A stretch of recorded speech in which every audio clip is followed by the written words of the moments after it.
Jaimon Hansu gets killed. Why did you kill him? Because as soon as I saw Jaimon Hansu pop up on the screen, I was like, it's Jaimon Hansu. He's a great actor.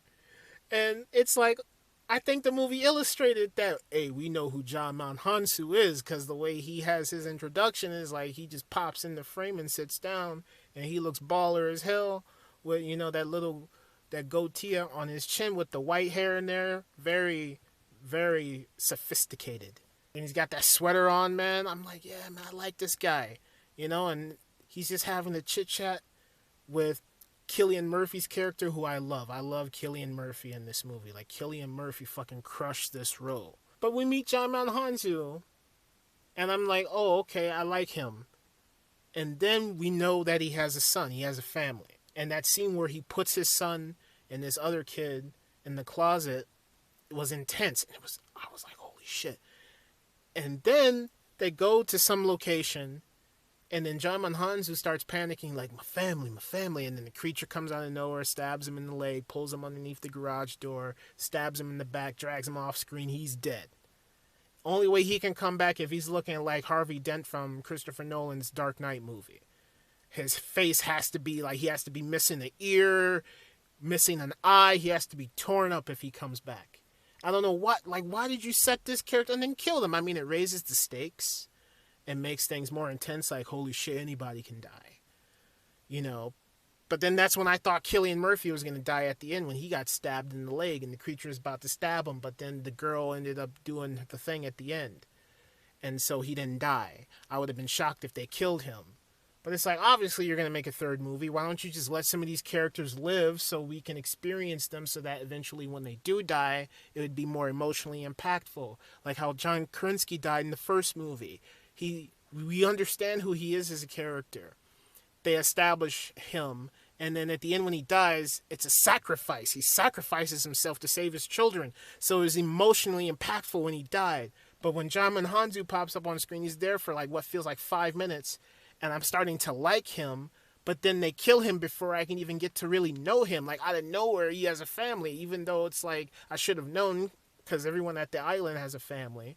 But they don't establish right away that he has a family. So then when we finally do see that he has a family, he gets killed. And I'm like, what the oh my, it's so frustrating. Fucking Cillian Murphy crushed it. I don't see Cillian Murphy. I see the character. He fucking crushed it. I love Cillian Murphy being set up because he's kind of set up as a coward. And there's a scene where it's very intense because Melissa Simmons looks at Cillian Murphy's character and he's like, you're nothing like my father. And we know who John Krasinski's character is. He sacrificed himself to save his children. And Cillian Murphy set up as a coward. So then there's like a really great scene where Cillian meets up with Millicent because Emily Blunt was like, go find my daughter. And, so now he's building his steps up to being brave. He finds Melissa Simmons' character. And then there's a scene where Melissa Simmons' character goes to sleep. She wakes up and she's just like, her hearing aid's gone, so she can't hear. Cillian Murphy's gone, so she's all alone. She's barefoot, beautifully shot. Acting is excellent. She comes outside, where the camera pans up, and then she just falls to her knees and crying. I felt that moment. I was in her shoes, and I was like, this is a dream. She's going to wake up.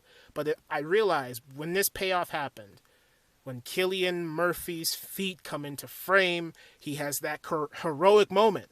That's Cillian Murphy's heroic moment. His feet come into frame, and he's like, he just went out, to go do something while she was asleep, and she just happened to wake up at the wrong time. So she misunderstood what was happening, because I'm thinking, oh, he left her, and it was perfectly executed that way. Because if it had been a dream, I think that would have been really cheesy.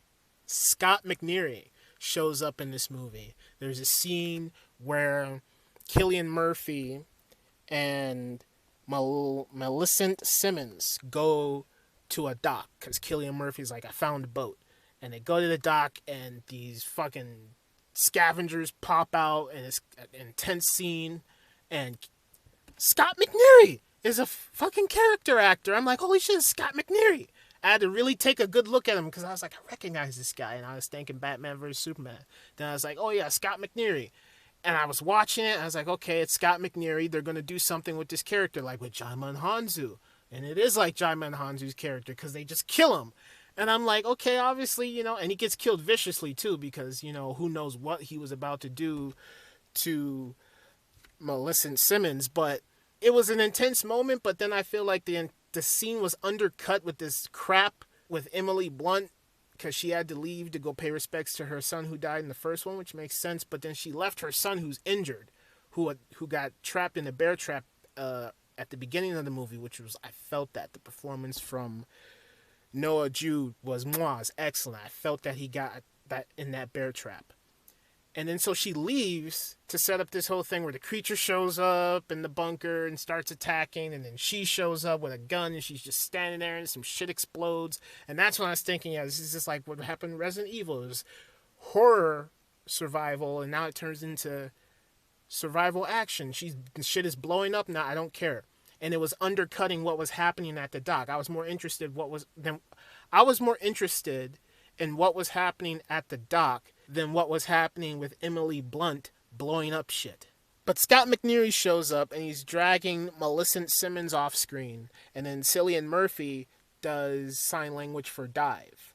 And it was perfectly set up at the beginning. Like, there are a lot of setups in here that have really excellent payoffs. Like, the dive thing was set up at the beginning, so he shows it to her. Like, because at the beginning he's like, oh, I wouldn't remember that. But then he did, and he shows it to her, so then she dives in the water, and then the creatures come out, and they kill Scott McNeary, and I'm like, you could have set him up, like, later on, something. But they didn't, and he got killed. So, at the end of part 2, the daughter miraculously finds a radio station.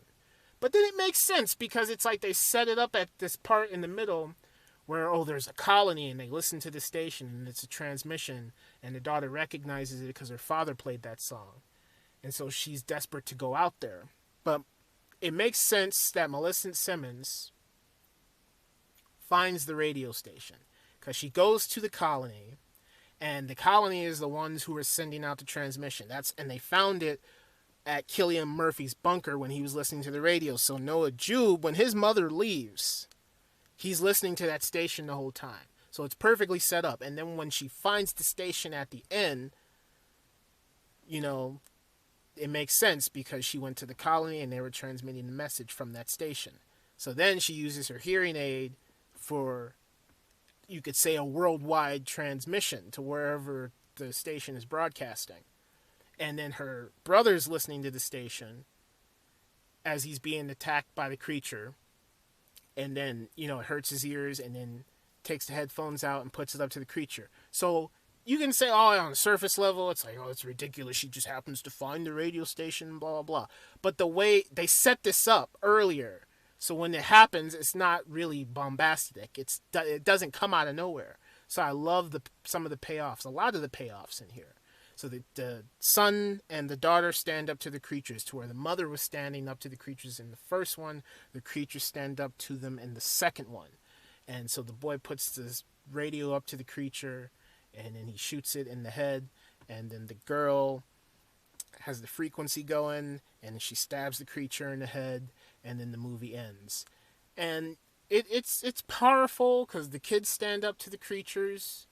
So who knows what's going to happen. I would love for part 3 to be like many years later when the baby is probably 5 years old. Like, age these characters a little bit, to make it more interesting, I would say. Skip ahead like 5-10 years. Because I feel like with the end of this, the third movie has to be like, kind of like 28 days later. Where it's like, the government has retaken control of the world, because of what this girl did. So she's like a national hero and shit, and the world is starting to rebuild itself. But then, of course, something bad has to happen to bring these creatures back. I don't know what it would be. Or you could just have it where it's like the world doesn't go back to normal, and it's a post-apocalyptic wasteland, but the people who've been listening to that transmission know how to kill these creatures. But the third movie has to be huge in scope, and it has to establish more characters. Like, give these characters more time to breathe, so that when their death does happen, it's more meaningful. Because in A Quiet Place Part 2, when Djimon Hounsou got killed, I was shocked. I felt bad, but I was like, man, there could have been. It could have. It's so sudden, out of nowhere. There could have been a better payoff.